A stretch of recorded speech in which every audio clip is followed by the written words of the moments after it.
अस्सलामुअलैकुम। Good afternoon. कैसे हैं आप सब लोग? आई होप सब अच्छे होंगे। हमेशा खुश रहें और आबाद रहें, आमीन। जी, आज मैं आप लोगों के साथ शेयर कर रही हूँ अपनी आफ्टरनून टू इवनिंग रूटीन। तो जी, इस वक्त मैं अपना माइक्रोवेव साफ़ कर रही हूँ जो कि बहुत गंदा हो रहा था और काफ़ी दिनों से साफ़ भी नहीं हुआ था। तो मैंने आज सोचा कि आज माइक्रोवेव साफ़ कर लिया जाए। तो हस्बैंड जो हैं वो शॉप पर जा चुके थे इस वक्त, नाश्ते से फ़ारिग होके, और बच्चे स्कूल गए हुए थे और मैं किचन का काम कर रही थी और कपड़ों वाली बाजी आई हुई थी, कपड़े धो रही थी। तो आज बस मेरा ये था कि बस किचन के मैंने जो थोड़े बहुत काम थे, बर्तन वगैरह धोकर और आटा गूंद कर, तो मैं जो है फिर माइक्रोवेव साफ़ करने लगी थी। तो माइक्रोवेव वैसे कोशिश होती है कि मैं हफ़्ते में एक बार ज़रूर साफ़ कर लूँ, लेकिन अगर बिज़ी हूँ बहुत ज़्यादा तो फिर 8-10 दिन में तो फिर मैं एक बार ज़रूर साफ़ कर लेती हूँ, क्योंकि ज़ाहिर बात है इसमें हमारा खाना गर्म हो रहा होता है, तो इसका साफ़ होना बहुत ज़रूरी है। माइक्रोवेव वैसे मैं गर्मियों में ज़्यादा यूज़ नहीं करती, मेरी कोशिश होती है कि गर्मियों में खाना जो है वो मैं चूल्हे पे ही गर्म करूँ, लेकिन सर्दियों में हमारे घर माइक्रोवेव का इस्तेमाल जो है वो काफ़ी बढ़ जाता है, क्योंकि सर्दियों में गैस की शॉर्टेज हो जाती है। तो जिसकी वजह से फिर हमारा माइक्रोवेव का जो इस्तेमाल है वो काफ़ी बढ़ जाता है सर्दियों में। लेकिन गर्मियों में मैं कोशिश करती हूँ कि कम से कम मैं इसका इस्तेमाल करूँ। जैसे कि अगर चावल वगैरह गर्म करने हों या कोई बेकरी आइटम हो तो फिर मैं वही बस माइक्रो में गर्म करती हूँ। तो जी, यहाँ बस मैंने माइक्रोवेव जो है वो अच्छे तरीके से साफ़ कर लिया था और जो बाकी किचन के काम थे वो भी मैं कर रही थी। सुबह के जो धुले हुए बर्तन थे वो ड्राई हो गए थे अच्छे तरीके से, तो बस मैं उनको उनकी जगह पर रख रही थी, ताकि किचन जो है वो साथ साथ सिमटता रहे और काम करना ईजी हो जाए। किचन अगर साफ़ सुथरा हो और सिमटा हुआ हो ना, तो फिर काम करने का अपना ही मज़ा आता है।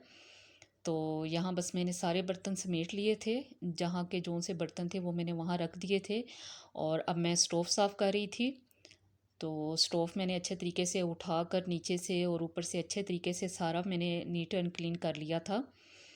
तो स्टोव साफ़ करने के बाद फिर मैंने जो स्लैब है उसको भी सारी चीज़ें हटाकर आज मैंने ज़रा अच्छे से सारी क्लीनिंग की थी किचन की, क्योंकि मैं किचन की जो क्लीनिंग है वो थोड़ी थोड़ी साथ साथ करती रहती हूँ। कभी कभी कैबिनेट साफ़ कर ली, कभी माइक्रोवेव साफ़ कर लिया, कभी टाइल्स साफ़ कर ली। तो इस तरह से ये है कि सारा काम एक दफ़ा में इकट्ठा नहीं होता और बर्डन सारा एक दफ़ा नहीं पड़ जाता, बल्कि थोड़ा थोड़ा अगर हम करते रहें किचन का काम तो फिर इजी रहता है। ख़ास तौर पर उन लेडीज़ के लिए कि जो बिल्कुल अकेली हैं, एक ही काम करने वाली हैं, घर में कोई हेल्पर नहीं है या कोई दूसरा कोई साथ हेल्प के लिए नहीं है। तो फिर ऐसा थोड़ा थोड़ा इस तरह से काम किया जाए तो फिर काम जो है वो काफ़ी इकट्ठा नहीं होता, बल्कि साथ साथ होता रहता है।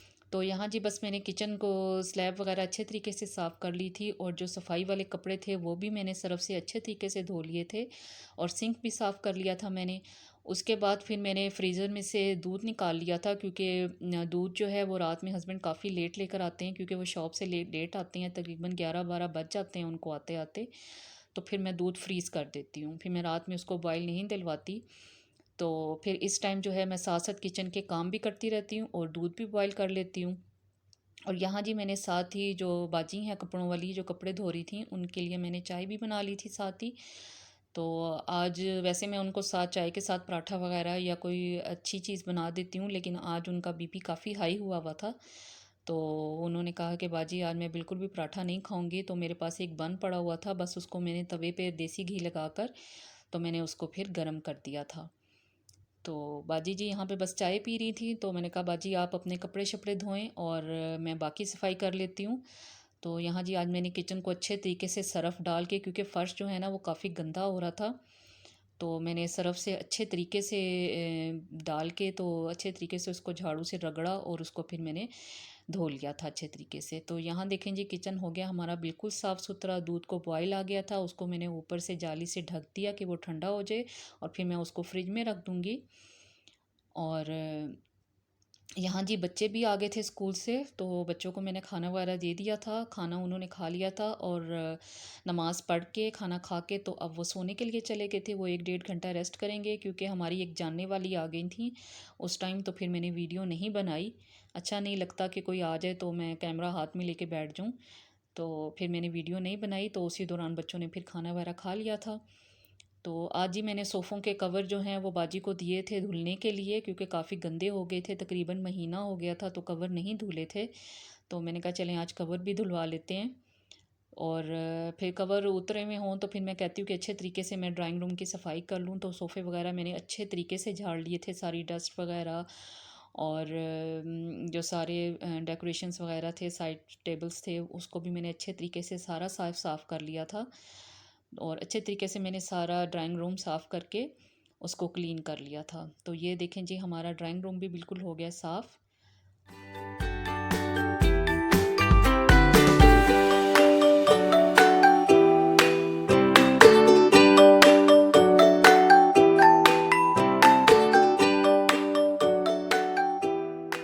अब जो टाइम है जी वो तकरीबन 5 बजे का है। तो 5 बजे बच्चे सोकर उठ गए थे और पढ़ने बैठ गए थे। तो फसिया का जो आज होमवर्क है इसको कम ही मिला था, तो मैंने कहा चलो पहले आओ आपकी कटिंग कर दूं मैं, क्योंकि काफ़ी दिनों से फसिया कह रही थी कि मम्मा मेरे बाल जो हैं वो शॉर्ट कर दें, क्योंकि इससे बड़े बाल बिल्कुल भी नहीं संभाले जाते और वैसे भी इसके बाल शोल्डर से नीचे जब जाते हैं ना तो बहुत थिन हो जाते हैं। तो मैं इसके बाल जो हैं वो बस शोल्डर से ऊपर ही रखती हूँ और शुरू से ही फसिया की कटिंग जो है वो मैं ख़ुद ही करती हूँ। मैंने कभी पार्लर वगैरह से या सैलून से नहीं करवाई, मैं ख़ुद ही बस इसकी कटिंग कर देती हूँ और बस अच्छी ही कर लेती हूँ। तो बस मैं इसकी यहाँ पर कटिंग कर लूँगी। और मेरे से काफ़ी शॉर्ट भी बल्कि इसके बाल हो गए थे, वो ख़ुद भी कह रही थी कि मम्मा काफ़ी आपने शॉर्ट कर दिए मेरे बाल। तो यहाँ जी बस मैं इसकी कटिंग कर लूँगी फसीहा की। कोशिश होती है कि घर में इस तरह के जो भी छोटे मोटे काम है वो मैं ख़ुद कर लूँ, जो एक ज़िम्मेदार एक हाउसवाइफ़ करती है या एक जो ज़िम्मेदार माँ होती है। जो वर्किंग लेडीज़ होती हैं उनकी हिम्मत को तो सलूट है कि वो बाहर भी काम करती हैं और घर को भी लुक आफ्टर करती हैं। लेकिन एक ज़िम्मेदार हाउसवाइफ़ बनना, एक ज़िम्मेदार माँ बनना ये भी आसान नहीं है। कि कोशिश होती है कि हर रिश्ता खुश रहे और हर काम जो है वो ज़िम्मेदारी से पूरा हो। तो यहाँ जी बस मैं फसिया की कटिंग करके फ़ारिग हो गई थी और वो पढ़ने के लिए बैठ गई थी, उसको मैं काम वगैरह उसका देख आई थी सारा। तो यहाँ जी अब मैं किचन में आ गई थी, तकरीबन 6 बजे का टाइम है। और किचन से आकर तो मैं आज बच्चों के लिए बना रही थी मैकरोनी। काफ़ी दिन हो गए थे बच्चों ने मैकरोनी जो है वो नहीं खाई थी, तो मैंने कहा चलें आज मैकरोनी बना लेते हैं बच्चों के लिए। और मुझे अभी छत पर भी जाना था कपड़े लेने के लिए, क्योंकि फिर मगरिब की अज़ान होने वाली थी, तो उससे पहले पहले फिर मैं छत से जो है कपड़े उतरवा लूँगी। अहमद अब्दुल्ला से ही कहूँगी वो जाके कपड़े ले आएंगे छत से। तो यहाँ जी बस मैंने वेजिटेबल्स जो है वो कट कर ली थी और आज मुझे शिमला मिर्च नहीं मिली और शिमला मिर्च मुझे बहुत ही पसंद है मैकरोनी में, उसका टेस्ट मुझे बहुत अच्छा लगता है। बच्चे नहीं खाते, बच्चे तो साइड पे ही करते रहते हैं, लेकिन मुझे शिमला मिर्च का टेस्ट जो है वो मैकरोनी में बहुत अच्छा लगता है। तो बस मुझे गाजर और बंद गोभी ही मिली थी आज। तो बस फिर मैंने उसको कट कर लिया और मैंने मैकरोनी भी बॉईल होने के लिए रख दी थी। बस 1 टेबलस्पून जो है मैंने नमक का डाला और 2 टेबलस्पून मैंने ऑयल डाल के तो मैकरोनी को तकरीबन 95% बॉईल कर लिया था। और दूसरी जगह जी कढ़ाई में मैंने ऑयल डाल के तकरीबन हाफ़ कप मैंने ऑयल डाला था और उसमें अदरक लहसुन का पेस्ट डाल के उसको थोड़ा सा मैंने भून लिया कि उसका कच्चापन जो है वो ख़त्म हो जाए। तो जब लाइट ब्राउन सा हो गया लहसुन अदरक का पेस्ट, तो उसमें फिर मैंने चिकन ऐड कर दिया। छोटे छोटे क्यूब्स में मैंने चिकन को कट कर लिया था और इसको अब मैं थोड़ा सा फ्राई कर लूँगी कि इसका कलर जो है वो चेंज हो जाए, पिंक से वाइट हो जाए। तो चिकन को है जो मैं यहाँ पर थोड़ा सा भून लूँगी ताकि उसकी जो स्मेल सी एक होती है वो भी ख़त्म हो जाए। अदरक लहसुन के पेस्ट में जब उसको हम भूनते हैं तो उसकी स्मेल जो होती है वो काफ़ी हद तक ख़त्म हो जाती है।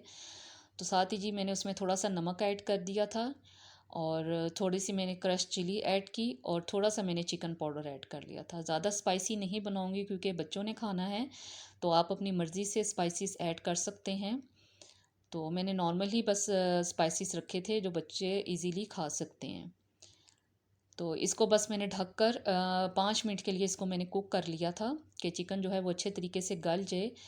तो यहाँ देखें जी चिकन में से 5 मिनट के बाद जब मैंने लिड हटाई तो चिकन ने काफ़ी पानी जो है वो अपना रिलीज़ कर दिया था।